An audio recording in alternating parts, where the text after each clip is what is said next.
शांति। सब बोलेंगे ओम शांति। प्यारे बाप दादा का हम बच्चों को ये विशेष कहना है, बाबा चाहते हैं कि मेरे बच्चों का चेहरा ऐसा हो जो सेवा करने वाला हो, चलन ऐसी हो जो सेवा करे। तो अवश्य ही बाप दादा ये चाहते हैं कि हमारी चलन, हमारा चेहरा, हमारा मिजाज अर्थात स्वभाव, जिससे वैसा व्यवहार ऐसा हो जो सदा खुश रहने वाला हो और औरों को भी खुश करने वाला हो। तो आज आप सब इस समय अपने आप से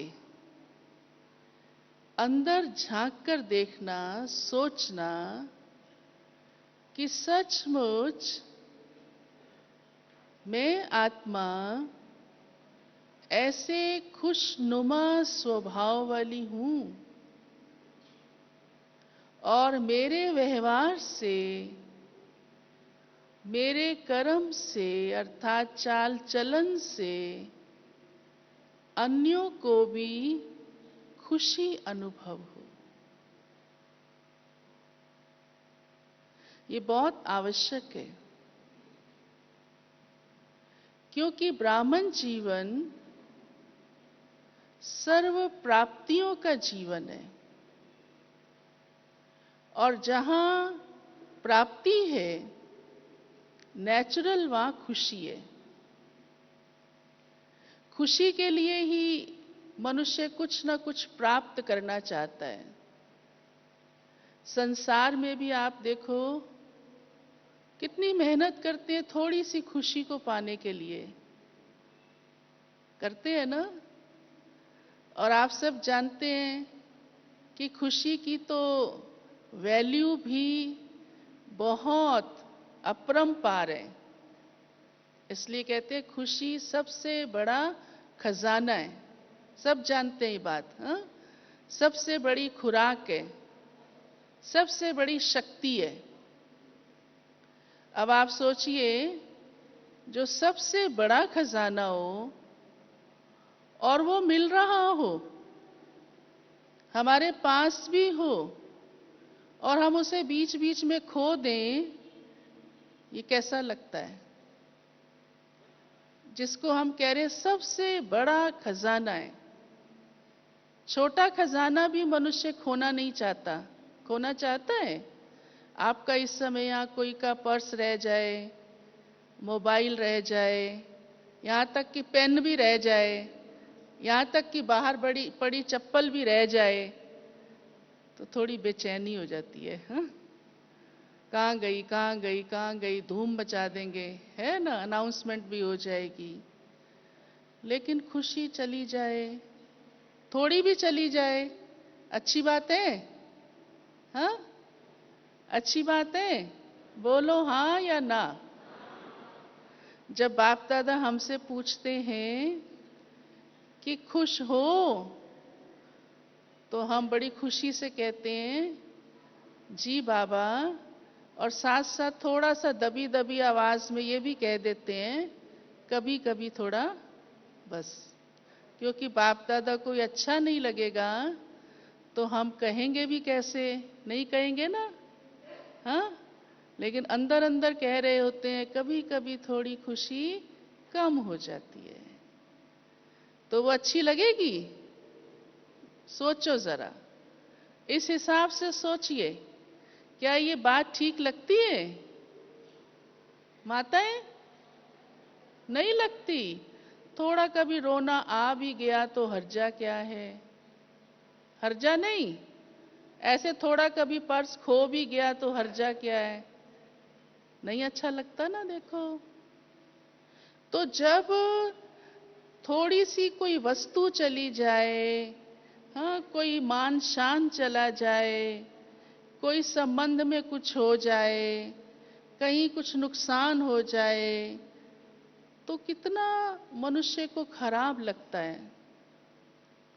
और खुशी जो सबसे बड़ा अनमोल खजाना है, जो हमें बाप दादा ने वरदान रूप में दिया है, हमारा जीवन ही बाबा ने सर्व प्राप्तियों से भरपूर किया है, और छोटी सी कोई बात हमारी खुशी कम कर दे तो ये हमें भी अच्छा नहीं लगता, और बाप दादा को तो बिल्कुल अच्छा नहीं लगता। प्यारे दादी गुलजार हमेशा हमको ये बात पक्की कराते हैं, हमेशा, कि देखो कुछ भी हो, बात तो बात के साथ है ना, कुछ भी चला जाए, लेकिन आपकी खुशी नहीं जानी चाहिए। ये हमारे जीवन में बहुत आवश्यक है, क्योंकि खुशी एक सूक्ष्म ताकत है, कोई स्थूल चीज नहीं है जिसके जाने का भय हो, या जिसको हासिल करने के लिए हमें कोई संसारिक तरीका अपनाना पड़े, या कोई से मांगनी पड़े, या कोई मेहनत करनी पड़े। खुशी कोई स्थूल चीज नहीं है। दुनिया में मनुष्य इसी बात से अनभिज्ञ है, परंतु हम बच्चों ने इस बात को जान भी लिया है और अनुभव भी कर लिया है। लोग खुशी के लिए संसारिक चीजों को ढूंढते हैं, संसारिक व्यक्तियों से, साधनों से समझते हैं हमें खुशी मिल जाएगी। हाँ? इसलिए सोचते हैं मेरी ये इच्छा पूरी हो जाए तो मैं बड़ा खुश हूँ, मेरे को फलां वस्तु मिल जाए तो मैं बड़ा खुश हूँ। जो भी संसार की बातें हैं, स्थूल प्राप्तियां हैं, उसकी तरफ ध्यान बार बार मनुष्य का जाता है, और उसे हासिल करने के लिए क्या नहीं करते रहते हैं, कितनी मेहनत करते रहते हैं। फिर देखो वो चीज आज है कल खराब हो जाती है, कोई संबंध है आज अच्छा है कल क्या हो जाता है, ये भी आप देख ही रहे हैं सारी दुनिया के अंदर। हाँ, आप सबको भी अपने लौकिक परिवारों में ये अनुभव होता ही रहता है। आज आपका कोई दोस्त बड़ा फेथफुल है और आप बड़े खुश हैं, और कल वही धोखा दे देता है तो बिल्कुल निराश हो जाते हैं, एकदम उदास हो जाते हैं, यहाँ तक कि कई तो डिप्रेशन में ही चले जाते हैं, कईयों को तो हार्ट अटैक तक हो जाता है कि जिसके लिए मैंने सारी उम्र साथ दिया उसने आज मुझे धोखा दे दिया। हाँ, कोई ऐसी चीज है जिसकी प्राप्ति नहीं हो पा रही है तो भी ऐसे हो जाता है। तो मनुष्य खुशी को व्यक्तियों में, साधनों में, हाँ, चीजों में ढूंढता रहता है। तो थोड़ी देर हो जाती है खुशी, जब वो इच्छा पूरी होती है फिर देखो तो वैसे ही कि वैसा। परंतु बाबा ने हम बच्चों को ये अच्छी तरह से समझा भी दिया है, और हम सब अनुभव भी करते हैं कि खुशी कोई स्थूल चीजों पर आधारित नहीं होनी चाहिए, क्योंकि ये सूक्ष्म प्राप्ति है। अंतर आत्मा इसका अनुभव करती है, और अंतर आत्मा इस खजाने से स्वयं को परिपूर्ण करती है, और ये हमारे जीवन का सर्वश्रेष्ठ खजाना है। जो प्यारे बाप दादा हमें जो सूक्ष्म रूहानी प्राप्तियां कराते हैं उसके फल स्वरूप है, कोई स्थूल बातों के फल स्वरूप ये नहीं है। चलो आज आपको किसी ने कह दिया आप बड़े अच्छे हैं, आपको खुशी हो गई, और कल किसी ने कह दिया कि नहीं ये तो अच्छे नहीं हैं, तो खुशी गायब हो जाए। ये कैसी खुशी है आप सोचो। हाँ? पर बाबा हम बच्चों को आत्मा को भरपूर करते हैं। हमारी आत्मा के अंदर वह सुख, शांति, आनंद, प्रेम, शक्ति, ज्ञान का खजाना देते हैं, जिसके आधार से हमारी आत्मा भरपूर होती है और फल स्वरूप हम सदा खुश रहते हैं। तो हमारा नेचुरल व्यवहार ऐसा हो जाए, खुशनुमा मिजाज ऐसा हो जाए, तो उसके लिए हमें क्या करना होगा? मुख्य रूप से क्या पुरुषार्थ करना होगा?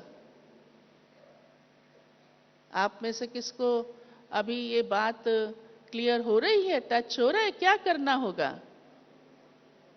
अपने रूहानी प्राप्तियों को अपने अंतर आत्मा के अंदर भरना होगा। जितना जितना हम बाबा से वो रूहानी खजाने भरपूर करेंगे, तो ऑटोमेटिकली हमारी अंतर आत्मा भरपूर होने से खुश रहेगी। जैसे कहा जाता है ना कि देवताओं का जीवन सदा हर्षित होता है, सदा खुशनुमा होता है। क्यों देवताओं का जीवन सदा खुशनुमा होता है? और इसलिए देवताओं के पास जाके सब कुछ मांगते हैं, क्योंकि देवताओं की अंतर आत्मा भरपूर है। उनकी अंतर आत्मा शक्तियों से, पवित्रता से, सुख से, प्रेम के गुण से, सर्वदैवी गुणों से भरपूर है और इसलिए वो सदा हर्षित रहते हैं। और तभी आप देखते हैं देवताओं की जड़ मूर्तियों का चेहरा भी ऐसा बनाते हैं। अगर कोई आर्टिस्ट उनके चेहरे के फीचर्स में कहीं जरा सा भी थोड़ा भी निशान ऐसा हो जाए कि उनकी मुस्कुराहट कम आभास हो, तो कहते हैं ये मूर्ति ठीक नहीं बनी हुई। कि इनके चेहरे में जो एक मुस्कुराहट की फीलिंग आनी चाहिए देख करके, और देखते ही हमारा चेहरा भी मुस्कुराने लगता है। उनके फीचर्स भी, नैन भी ऐसे बनाते हैं जिनसे स्नेह टपक रहा है, खुशी टपक रही है। देवियों का भी देखते हो ना, ऐसे ही बनाते हैं। लक्ष्मी नारायण का भी देखो ऐसे बनाते हैं, राधे कृष्ण का भी देखो ऐसा बनाते हैं। तो ये किसकी यादगार है? आपकी ही यादगार है ना।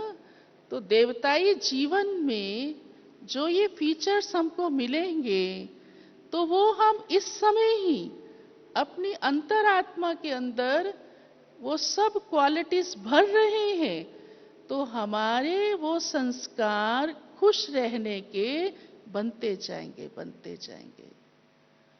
तो जो हमारे अंदर आत्मा में वो संस्कार बन रहे हैं, ऑटोमेटिकली उसका ही स्वरूप हमारा चेहरा है। कोई ऐसा नहीं है कि हमने किसी थोड़ी देर के लिए बड़ी स्माइलिंग वो कर ली, वो तो दुनिया में भी लोग कर लेते हैं, लेकिन कितनी देर कर पाते हैं? कितने लोगों से कर पाते हैं? हर एक से नहीं कर पाते हैं। किसको देख के तो बड़ी अच्छी स्माइल कर देंगे और किसको देख के तो बेचारे एकदम कैसा हो जाएंगे। तो इससे क्या सिद्ध होता है कि अंतर आत्मा में वो खुशी का संस्कार नहीं है, वो क्वालिटी नहीं है। भले बाहरी रूप से एक्टिंग कर ली, आजकल तो खुश रहने के और भी तरीके अपनाते रहते हैं, परंतु बाप दादा ने हम बच्चों के अंदर, अंतर आत्मा के अंदर वो क्वालिटी भरी है। जैसे आप देखो, कोई चीज क्वालिटी वाली होती है तो अपने आप दिखाई देता है कि ये चीज बढ़िया है। इसलिए जो अच्छी अच्छी कंपनीज होती हैं तो वो क्या करती हैं, क्वालिटी की चीज बनाती हैं, और वो देखते ही चीज बोलती है कि ये ऑर्डिनरी नहीं है, सस्ती नहीं है। भले रंग रूप वही होगा, उसकी इमिटेशन वाली चीज भी उसी कलर की होगी और उसी शाइनिंग भी डाल देंगे, फिर भी देखेंगे तो एकदम अंतर लगेगा। तो उसका रूप ही वैसा आ जाता है क्वालिटी के अकॉर्डिंग, कोई भी चीज होती है। तो ऐसे ही हमारा चेहरा खुशनुमा सदा रहे, चाहे कोई भी बात हो, कैसी भी बात हो, तो वह तब होगा जब हमारी अंतर आत्मा अंदर से अपने को क्वालिफाइड करती जाएगी, क्वालिटीज भरती जाएगी। क्योंकि हमारी खुशी का आधार कोई चीजें नहीं है, कोई साधन नहीं है, कोई व्यक्ति नहीं है। वो तो वैसे भी ये सारी दुनिया पुरानी है, ये भी हम समझ गए हैं। इनसे जो मिलेगा वो सब देखने में चाहे नया भी हो, लेकिन है तो सब जड़जड़ी भूत ना, तमो प्रधान ना, नष्ट होने वाला ना, और टेम्परेरी ना, परिवर्तन होने वाला ना। तो हमारी खुशी जो है वो हमारी आत्मा की सतो प्रधानता पर है, गुणों पर आधारित है। दुनिया में आज इसीलिए मनुष्य थोड़ी देर देखो खुश होते हैं, थोड़ी देर में देखो डिस्टर्ब होते हैं, क्योंकि उनकी खुशी का आधार वस्तु, व्यक्ति, साधन है। एक बार एक माता ने अपने पास पैसे जोड़ जोड़ के, और अच्छे घर की थी, पैसे वाले घर की थी, और उसकी इच्छा थी मेरे पास एक ऐसा डायमंड का सेट हो, बहुत महंगा, तो जो दूसरे के पास ना हो। उसने आखिर बना लिया, उसको बड़ी खुशी हुई, इतनी बेहद खुश की बात मत पूछो, कि मेरी इच्छा पूरी हो गई। और वो उसके अभी आया ही था सेट, और एक पार्टी उनकी होनी थी, बड़ी हाई फाई पार्टी थी। उसने सोचा मैं ये पहन के जाऊंगी और मैं सबसे अच्छी लगूंगी, सब मेरी तरफ हाँ ध्यान जाता है ना, इसीलिए पहनते हैं। अंदर से उसको बड़ी खुशी चढ़ी हुई थी। तो अपने पति के साथ, परिवार के साथ वो गई पार्टी में सज धज के, और खुशी चेहरा ऐसे उसका खुशी से बहुत अच्छी तरह देख करके भी दूसरे को लगे कि ये तो बड़ी खुश है आज। उसका पति भी कहे वाह वाह, आज तो आप ऐसे लग रहा है जैसे जमीन पर आपके पांव ही नहीं टिक रहे। तो जब वो पार्टी में एंटर की तो तुरंत 2 मिनट बाद ही उसका चेहरा उतर गया। तो उसके पति ने देखा इसको क्या हो गया, अभी तो ये इतनी खुश लग रही थी, बात मत पूछो, और ये इसका चेहरा एकदम लटक क्यों गया। तो उसने पूछा, लेकिन पूछने से के पहले ही एकदम उसकी आंखों में, उसकी पत्नी की आंखों में ऐसे आंसू भरे हुए, क्योंकि उसी ही पार्टी में उसने उसी समय एक दूसरी माता को देखा कि सेम वो भी वैसा ही सेट पहन के आई हुई थी। तो उसकी सारी खुशी रफू चक्कर हो गई। अब आप सोचो, तो उसकी खुशी का आधार क्या बना हुआ था? हाँ, सोचो जरा, क्या उसके अंदर आ गया उस टाइम? जो इतना महंगा सेट पहन के उससे उसकी इतनी खुशी बढ़ी हुई थी, सेट तो अभी भी उसके गले में था, कोई किसी ने उससे ले नहीं लिया था, कोई छीना नहीं गया था, कोई ने कोई चोरी नहीं किया था, वो तो अभी भी उसके पास है, उसके गले में ही पड़ा हुआ है। लेकिन 2 मिनट में उसकी खुशी रफू चक्कर, क्योंकि दूसरे को भी देख लिया कि इसके भी पास है, तो उसकी वैल्यू उसको चली गई एकदम। क्यों? क्योंकि अंदर में जो उसके सोच था, अंदर में जो उसका संस्कार था आत्मा का, वो कौन सा था? वो ईर्ष्या वाला था, वो कंपैरिजन वाला था, वो मान शान की इच्छा वाला था, वो दूसरे को नीचा दिखाने वाला था। तो ऐसे संस्कारों के कारण भी खुशी गायब हो जाती है। यही हम ब्राह्मण बच्चों को अपने अंदर झांकना है, रियलाइज करना है। बाप दादा यही हमें बार बार महसूस कराते हैं कि बच्चे, आपका ये जीवन बहुत ऊंचा है, साधारण नहीं है। आपकी खुशी का आधार ये पुराना संसार नहीं है। ये पुराने संबंध नहीं है कि आज मेरे को बेटे ने बड़ा रिगार्ड दिया, दोस्त ने बड़ा मान दिया, फलाने ने मेरी बड़ी सेवा की, मुझे बड़ा पूछा तो मैं खुश हूं, और थोड़ा सा किसी ने नहीं पूछा तो मेरी अवस्था नीचे आ जाए। कोई इच्छा मेरी पूरी नहीं हुई, चाहे वो कैसी भी इच्छा है, क्योंकि हर एक की इच्छा भी, सोच भी अपने अपने संस्कारों के अनुसार होता है, अलग अलग होता है। किसी को उसी बात से कोई को नुकसान हो तो दूसरे को कोई फर्क नहीं पड़ेगा, और किसी को तो हार्ट अटैक भी आ जाएगा। तो वो भी हर एक का सोच, स्वभाव, संस्कार भिन्न भिन्न है।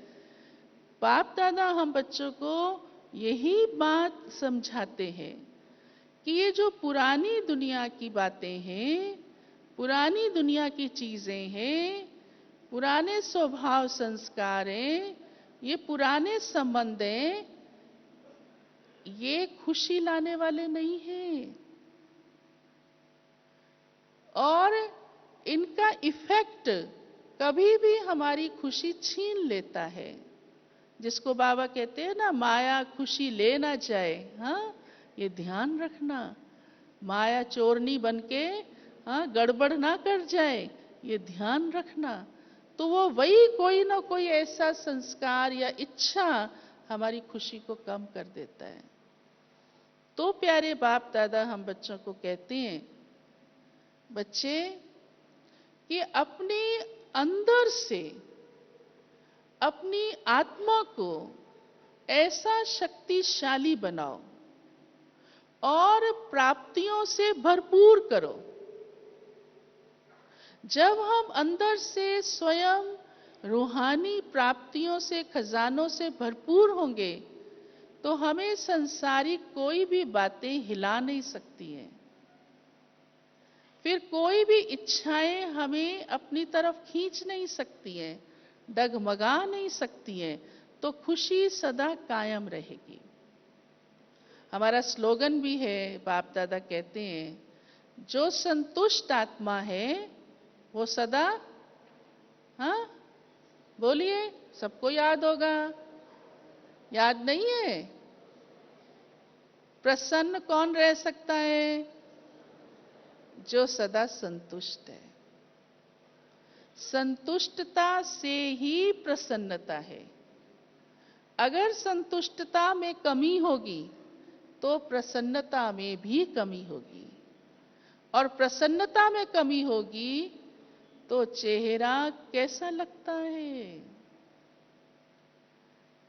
चेहरा अपने आप बोलता है, बिना बोले भी बोलता है। कहा जाता है ना, face is the index of mind. हमारे मन में क्या चल रहा है वो चेहरे पर आ जाता है। अब मान लीजिए हमारे मन में कोई दुविधा है, तो चेहरा कैसा होगा? बोलो, दुविधा वाला होगा ना, या नहीं होगा? ऑटोमेटिकली होगा ना।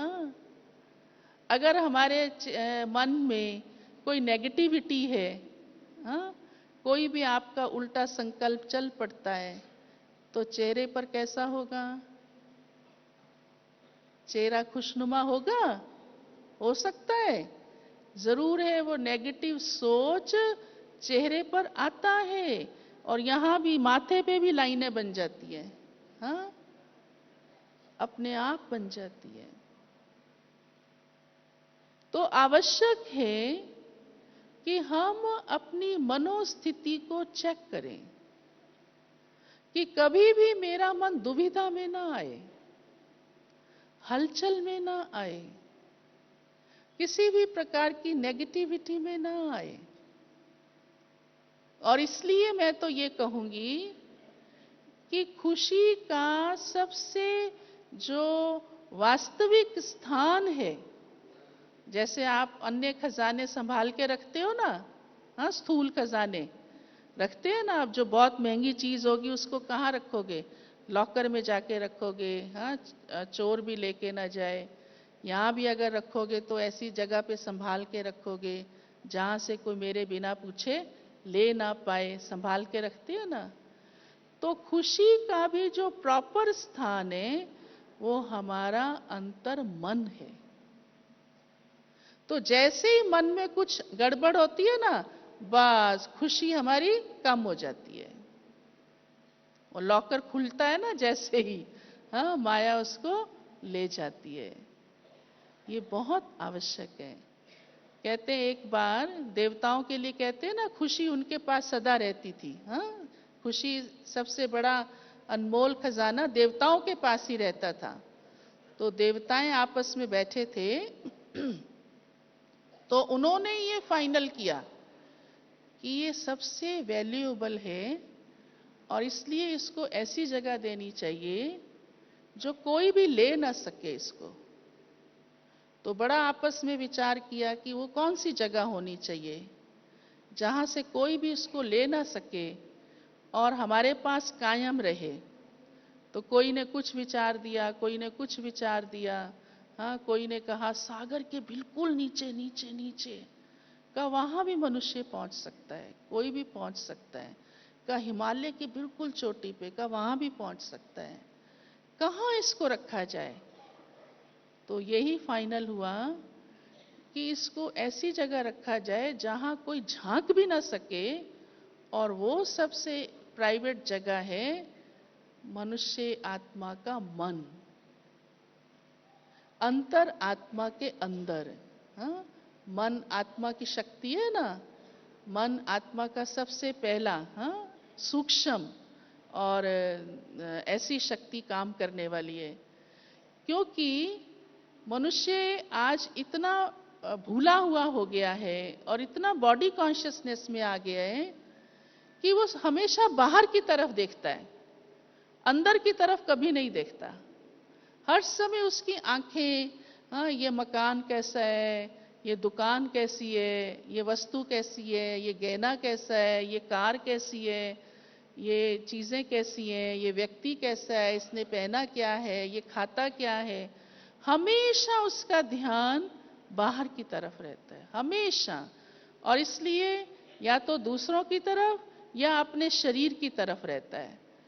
तो इस कारण से भी अंतर मन बहुत खाली हो गया है।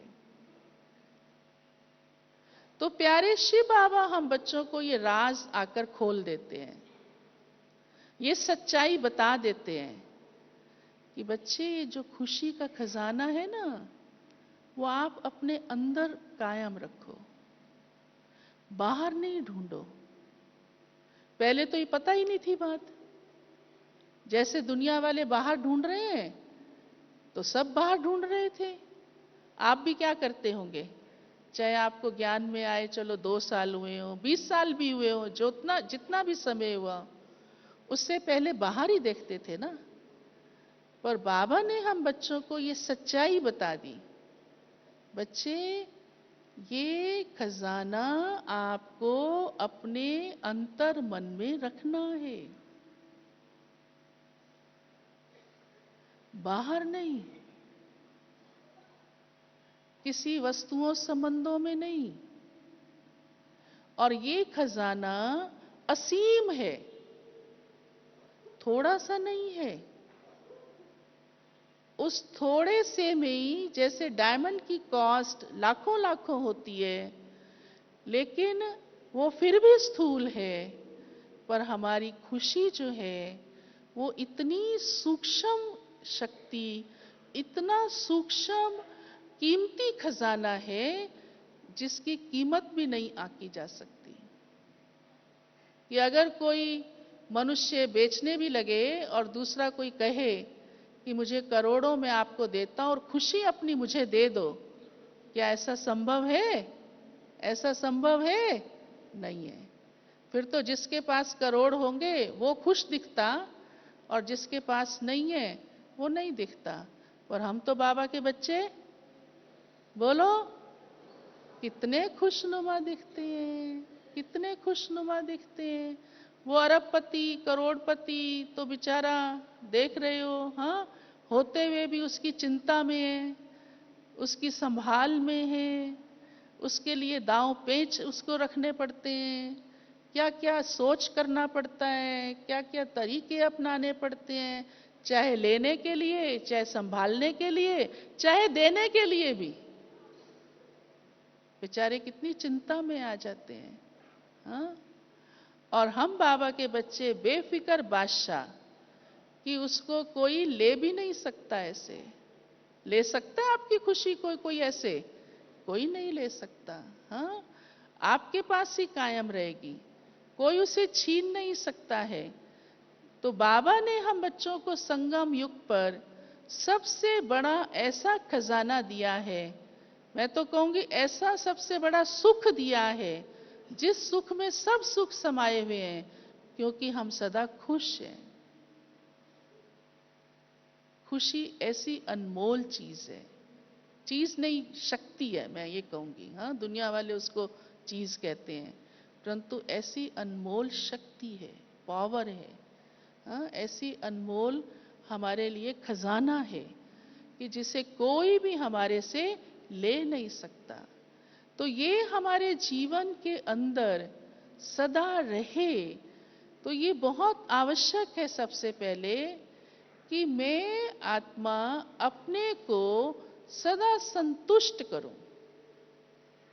और ब्राह्मण संतुष्ट तब होता है, हम ब्राह्मणों की संतुष्टता किस बात में छिपी है कि जितना जितना प्यारे बाप दादा हमें जो कहते हैं, हम उस अनुसार अपने जीवन को चलाते हैं, तो आप देखेंगे ऑटोमेटिकली हमारी हर बात के अंदर हमें खुशी अनुभव होती है। क्यों? क्योंकि हम आत्माएं अपने जीवन को एक लक्ष्य के अनुसार चला रहे हैं। हम लक्ष्यहीन आत्माएं नहीं हैं। सारा संसार लक्ष्यहीन है वास्तव में, क्योंकि उनका लक्ष्य संसारिक है, सिर्फ खाना पीना कमाना। और उसके लिए चाहे ये सीट लेनी है, ये बिजनेस करना है, ये पढ़ना है, ये बनना है, ये सब है उसके आधार। परंतु हमारा लक्ष्य सर्वश्रेष्ठ है कि हम नर से नारायण, नारी से श्री लक्ष्मी बन रहे हैं, जिस लक्ष्य के अंदर सब कुछ समाया हुआ है। क्योंकि उससे हम सर्वगुण संपन्न बनते हैं, 16 कला संपूर्ण बनते हैं, संपूर्ण निर्विकारी बनते हैं, और जिससे हमारी आत्मा भरपूर होती है। क्योंकि खुशी का आधार, जैसा मैं आपको पहले बता रही हूं, कि हमारी आत्मा की परफेक्शन है। जितने जितने हम अपने अंदर गुण भरते जाएंगे, फल स्वरूप हम खुश रहेंगे, अर्थात संतुष्ट रहेंगे। तभी बाबा कहते हैं कभी भी असंतुष्टता ना आए। और वो हमारा जितना पुरुषार्थ चलता है, ज्ञान का, योग का, धारणा का और सेवा का, ऑटोमेटिकली उसके फल स्वरूप हम खुश रहते हैं। क्यों? क्योंकि ज्ञान एक बल है। और वो क्यों बल है? क्योंकि ज्ञान भी अपने आप में सबसे बड़ा खजाना है। इसीलिए कहा जाता है knowledge is light, knowledge is might, knowledge is the source of income. अब वो समझते हैं कि संसारिक नॉलेज ली और सांसारिक इनकम कमाई, और जब इनकम आई तो खुशी हुई। और हमने कौन सी नॉलेज ली? जो ज्ञान के सागर त्रिकालदर्शी भगवान ने हमको दी। तो जो उस नॉलेज से कमाई है, वो कौन सी कमाई है? वो विनाशी कमाई नहीं है, वो परिवर्तन होने वाली कमाई नहीं है, वो थोड़ी कमाई नहीं है, वो हलचल वाली अस्थाई कमाई नहीं है। लेकिन ज्ञान से हम आत्माएं जो कमाई जमा कर रहे हैं, वो जन्म जन्मांतर के सुख पाने की कमाई जमा कर रहे हैं। तो आप सोचिए कि जो हम रोज ज्ञान बाबा से लेते हैं, मुरली पढ़ते हैं, जो सर्वश्रेष्ठ खजाना है, उससे हमारी अंतर आत्मा भरपूर होती है, हमारी कमाई होती है। और इस कमाई की आत्मा को ताकत मिलती है और उसके फलस्वरूप हम खुश रहते हैं। तो इसका हमारी खुशी से बड़ा गहरा कनेक्शन है। कई बार हम ब्राह्मण बच्चे इसको सिर्फ साधारण रूप से ले लेते हैं। हम सोचते हैं अच्छा मुरली पढ़नी तो है, मुरली सुननी तो है, मैंने सुन ली, मैंने पढ़ ली, लेकिन ये जो मैंने मुरली पढ़ी और सुनी, क्या सचमुच मैंने ये अनुभव किया कि मेरी बहुत बड़ी कमाई हुई है? और कमाई खुशी दिलाती है। कोई को भी आप देख लो, कोई को भी आप देख लो, कमाई ऑटोमेटिकली खुशी दिलाती है, क्योंकि कमाई से स्ट्रेंथ बढ़ती है। जैसे स्थूल में कमाई से मनुष्य समझता है मैं बहुत पैसे वाला हूं, हाँ, तो उसको नशा रहता है ना। और हमारी ये कमाई तो अविनाशी है, बहुत शक्तिशाली है, जिसका प्रभाव न सिर्फ इस जन्म पर बल्कि हमारे 21 जन्मों के ऊपर पड़ता है। जो बाबा कहते हैं आपको अपने जीवन को चलाने के लिए सोचना भी नहीं पड़ेगा, चिंता तो छोड़ो, कोई मेहनत ही नहीं करनी पड़ेगी। तो वो कहां से हम ऐसा जमा करके जाएंगे? अभी तो कर रहे हैं, अभी ही कर रहे हैं। हमारी जितनी दादियां हैं, बड़े भाई हैं, वो मुरली की स्टडी इतनी डीपली करते हैं। और दादियों को आपने देखा है, ना सिर्फ वो पढ़ती और सुनाती हैं, बल्कि कितनी बार उसका वर्णन करती हैं। और जब टाइम मिलता है तब पढ़ते हैं, चाहे अमृत वेला हो चाहे रात्रि हो। क्यों? क्योंकि वो सोर्स है हमारी कमाई का। आत्मा के अंदर वो ज्ञान का बल भरता है, जिससे आत्मा की समर्थ बढ़ती है। और समर्थता से ही हम संतुष्ट रहते हैं, और संतुष्टता से नेचुरल हमारे अंदर प्रसन्नता आती है। तो हमारी जो खुशी है वो नेचुरल है, क्योंकि हम ज्ञान का हर समय अपने जीवन के अंदर, बाबा हमें रोज वरदान देते हैं, रोज हम मुरली सुनते हैं, तो हर समय हमारे जीवन के अंदर वो ज्ञान का मंथन और स्वरूप चलता है। तो जब वो हमारा स्वरूप रहता है तो खुशी भी ऑटोमेटिकली रहती है। हमें खुद को खुश करने के लिए कोई साधन अपनाने की जरूरत नहीं है, कोई तरीका अपनाने की जरूरत नहीं है कि हाँ कोई पॉइंट से ही सिर्फ होगी। नेचुरल, क्योंकि आत्मा ज्ञान खजाने से भरपूर है। और इसी प्रकार से बाबा हम बच्चों को कहते, बच्चे अपने बुद्धि का योग मेरे साथ रखो। तो जब बुद्धि का योग ही खुशियों के सागर के साथ होगा, तो बुद्धि पर किसी दूसरी बात का इफेक्ट आएगा ही नहीं।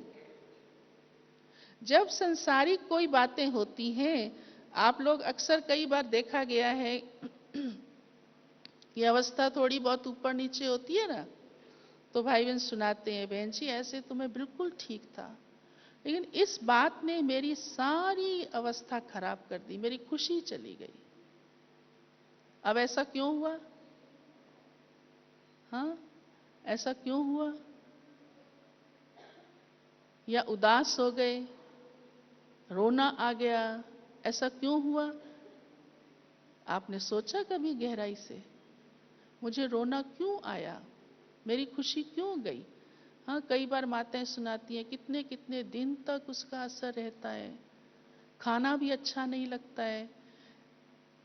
तो हम ब्राह्मण बच्चे बाबा के, जो सदा भरपूर हैं अंदर से, बाबा ने हम बच्चों को जो खजाना दिया है, हमारा बुद्धि का कनेक्शन खुशियों के सागर के साथ है, तो वो बात हमारे ऊपर असर ना करे। ये प्रैक्टिकल हमको अपने जीवन में ध्यान देने की आवश्यकता है, तब आप सदा प्रसन्न रह पाएंगे। आप प्रसन्न हैं और वो बात आपकी प्रसन्नता ले गई, क्यों ले गई, ये सोचने की जरूरत है या नहीं? और अक्सर यही कहते हैं ना, ऐसे तो मैं खुश रहती हूं, वैसे तो मैं सदा ही खुश हूं, पर ये जो कारण बना इसलिए ऐसा हुआ। फिर अच्छा चलो, हाँ दादी समझा देगी, हाँ दीदी समझा देगी कि नहीं आपको ऐसा सोचना नहीं चाहिए, आप ऐसे सोचो। हाँ, तो फिर क्या उत्तर देते हैं? फिर क्या उत्तर देते हैं? आप सबके पास उत्तर है, मुझे सुनाने की जरूरत नहीं है। हाँ, हर एक बहुत प्यारा प्यारा उत्तर देते हैं ना, प्यारा प्यारा उत्तर। तो वो भी वास्तव में हमारी कहीं ना कोई कमजोरी ही होती है। भले हम बहाना कोई सा भी सुना देते हैं, अवश्य कहीं मेरी सहन करने की शक्ति कम है, मैं नहीं कर पाई तब तो ऐसा हुआ ना, या मेरे में हाँ विल पावर कम है तब तो ऐसा हुआ ना। अगर सचमुच मेरी शक्ति पूरी होती तो ऐसा नहीं होता। और कई बार आप ऐसा भी अनुभव सुनाते हैं कि इतनी बड़ी बात थी लेकिन मैं फिर भी निश्चिंत रही, खुशी रही, दादी मेरे को बहुत अच्छा लगा। हाँ, तो वो कहाँ से आई पावर? तो है ना पावर। तो जब हम ज्ञान को अपना बल बना लेते हैं, योग को अपना बल बना लेते हैं, बुद्धि हमारी बाबा से लगी हुई होती है, तो वो कोई भी बात हमारे ऊपर असर नहीं करती। एक यंग माता थी, 30-35 साल की होगी, उसके पति ने शरीर छोड़ दिया और ऐसे हालातों में छोड़ा, वो कहानी लंबी है, वो मैं नहीं सुनाऊंगी अभी, जो सचमुच बहुत दर्दनाक था। निर्दोष पति उसका, कैसे उसका मर्डर किया गया, सचमुच। और उसको ज्ञान में चले अभी उस माता को 1 वर्ष हुआ था सिर्फ। तो उस माता की कमाल थी उस समय सचमुच। हमने भी वो दृश्य देख करके सब रो रहे हैं, कोलाहल मचा हुआ है, लेकिन वो माता, उसको सब रुलाने वाले भाई भाभियां, क्या रिश्तेदारी, क्या आस पड़ोस, मैं बता नहीं सकती वो सीन। हम भी उस समय वहां पहुंचे हुए थे। वो माता एकदम इतनी, उस समय उसके अंदर बाबा की भी मदद होती है, ये भी हम अनुभव कर रहे थे, बाबा की मदद और शक्ति के बिना संभव नहीं है। वो माता एकदम शांत, और ना सिर्फ शांत बल्कि हर एक को कहे कि नहीं, ये जो भी है ये ड्रामा में कुछ राज है, हर एक को ये कहे। और उसने बाद में कहा, बहन जी अगर मैं बाबा की बच्ची नहीं बनी होती तो मैं इसके साथ ही जलकर मरती। ये बाबा ने मुझे शक्ति दी, जो मेरे को एक भी आंसू नहीं आया उस समय, और ये संभव नहीं था। सचमुच मैं खुद अपने अनुभव से बताती हूँ, दिल भर भर के आता ना, जैसे ऐसे वाली स्थिति थी। कंट्रोल करने वाला व्यक्ति भी, दूसरे तो रो रो के चिल्ला रहे थे, हमने नहीं सोचा था कि उसकी ऐसी वो होगी स्थिति। तो ये कहां से आया? ऐसे समय पर या अन्य, ये तो चलो एक घटना है, कभी घटती है, किसके साथ घटती है, लेकिन सबके साथ जो भी छोटी छोटी बातें भी चाहे होती हैं, चाहे उसमें मान शान जाए, धन जाए, हाँ बिजनेस ऊपर नीचे हो, पोजीशन ऊपर नीचे हो, बातें तो यही है ना संसार की, और क्या है। तो बाबा हम बच्चों से ये चाहते हैं कि मेरे बच्चों की अवस्था उस समय भी ऐसे हो, आगे पीछे तो अच्छी होती है, उस घड़ी भी ऐसे हो कि चेहरा सेवा करे। और जितना जितना हम अपना ज्ञान योग का बल जमा करेंगे, दुआओं का बल जमा करेंगे, तो ऑटोमेटिकली आप नेचुरल सदा संतुष्ट और प्रसन्न रहेंगे, जिसके फलस्वरूप चेहरा खुशनुमा दिखाई देगा। आपको करना नहीं पड़ेगा, ये कोई करने वाली चीज नहीं है। दादियों को आप जब भी देखते हैं किसी भी स्थिति में, चाहे सुबह या शाम, अमृत वेला या रात्रि, सेवा पर हैं या अपने कमरे में हैं, मंच पर हैं या दृष्टि देते हैं, चेहरे पे एक नेचुरल खुशी, संतुष्टता झलकती है। कि ये संतुष्ट आत्माएं हैं, इन्हें कुछ नहीं चाहिए, कुछ नहीं चाहिए। आप मान देते हो तो बहुत अच्छा है, आप सेवा करते हो बहुत अच्छा है, आप नहीं करते हो तो भी ड्रामा है, भाग्य है हर एक का। तो ये कहां से ऐसा हुआ? इतना ज्ञान योग का बल जमा किया है, दुआओं का बल जमा किया है। तो हम सब ये चाहते तो हैं हम सदा खुश रहें, परंतु अपने अंदर वो दुआओं का बल जमा करें, ज्ञान योग का बल जमा करते जाएं। ऑटोमेटिकली आत्मा अंदर से भरपूर होती जाती है, संपन्न होती जाती है, तो संतुष्ट रहती है, नेचुरल संतुष्ट रहती है। फिर उसको कोई फर्क नहीं पड़ता ऐसा हुआ या वैसा हुआ, अच्छा हुआ या बुरा हुआ, उसके सामने अच्छे और बुरे की कोई डेफिनेशन नहीं, उससे ऊपर है वो,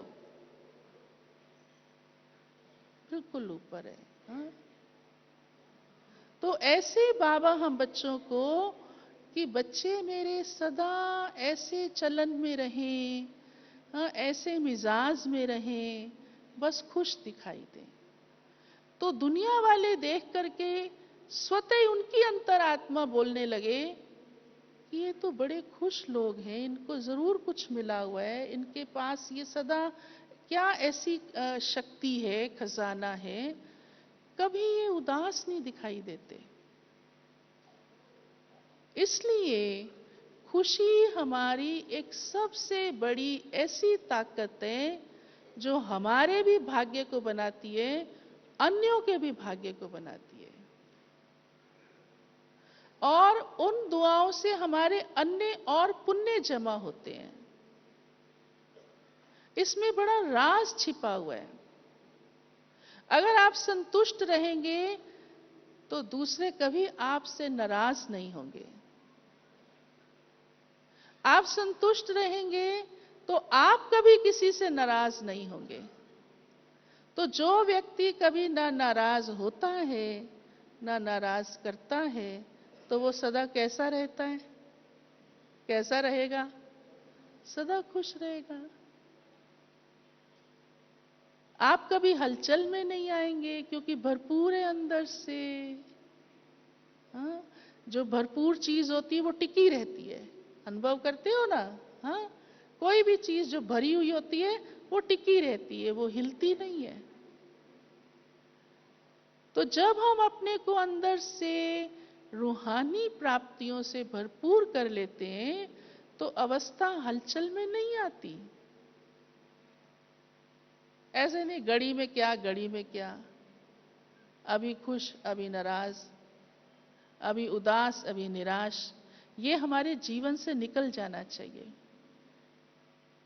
और सचमुच आप सबने जो जीवन में खुशी अनुभव की है और जो चेहरे पे है दूसरे लोगों को अनुभव होती है, तब तो देखो आजकल कितने सभी आकर के सेंटर पर आते हैं, ब्रह्मा कुमारी इसके पास आते हैं कि हमको डिप्रेशन है, हमें यहाँ ही मेडिटेशन से ठीक होना है। हम उनको कहते पहले डॉक्टर के पास भी जरूर जाओ, कहते डॉक्टर नहीं मेरे को यहाँ भेजा है।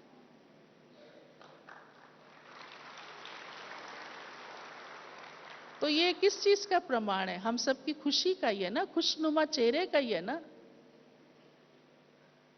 हमारे जीवन की प्राप्तियों का ही है ना। तो हम ब्राह्मणों के जीवन में जरा भी कभी ये नहीं आना चाहिए। हलचल, निराशा, उदासी खत्म, गायब, हमारी डिक्शनरी से चले जाना चाहिए। हाँ, कभी कभी का भी, ऐसे नहीं कि है, लेकिन कभी कभी भी क्यों? इसलिए बाप दादा कभी कभी भी हमारे से हाँ ये सुनना नहीं चाहते, सदा चाहते खुश रहें और खुश करें। तो प्यारे बाप दादा के हम सब हाँ बहुत बहुत लकीएस्ट बच्चे, सदा अपने भाग्य को बढ़ाने वाले, अपने अंदर खुशी का खजाना सदा अनुभव करते रहें, जो नेचुरल ही हमारे से, हमारे नैनों से, हमारे बोल से, हाँ, हमारे व्यवहार से हर एक को ये अनुभव हो कि बहुत संतुष्ट आत्मा है, सदा प्रसन्न आत्मा है, और दूसरे भी आपको देख करके खुश हो जाएं, तो आप देखेंगे फिर ये संसार क्या लगेगा, खुशियों का संसार लगेगा, हाँ, सुखमय संसार लगेगा। और शीघ्र ये संसार सुखमय बनने ही वाला है। तो अपना मिजाज, अपना व्यवहार, अपनी चाल चलन, चेहरा नेचुरल खुशनुमा रहेगा ही रहेगा। ओम शांति।